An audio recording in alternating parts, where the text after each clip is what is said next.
Hi. Hey, Jennifer.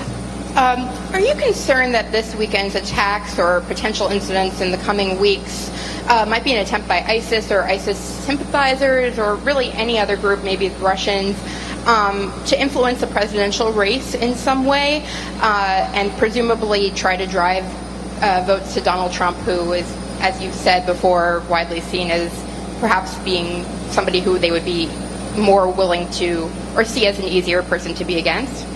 Well, Jennifer, I don't want to speculate, but here's what we know.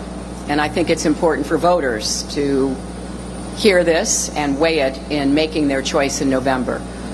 We know that a lot of the rhetoric we've heard from Donald Trump has been seized on by terrorists, in particular ISIS, because they are looking to make this into a war against Islam.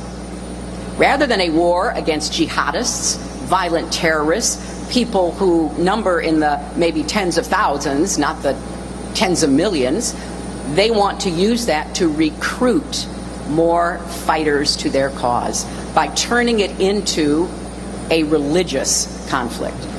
That's why I've been very clear. We're going after the bad guys and we're going to get them, but we're not going to go after an entire religion and give ISIS exactly what it's wanting in order for them to enhance their position.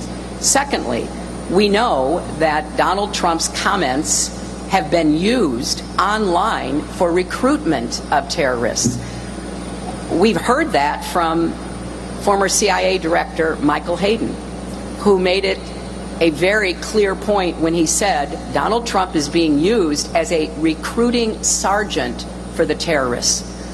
We also know from the former head of our counterterrorism center, Matt Olson, that the kinds of rhetoric and language that Mr. Trump has used is giving aid and comfort to our adversaries.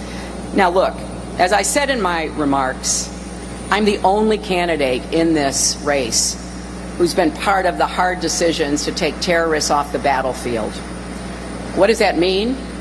I was part of the national security team that worked with President Obama to develop strategies to fight the terrorists. Sometimes that involved direct kinetic action. Sometimes that involved working with allies and partners.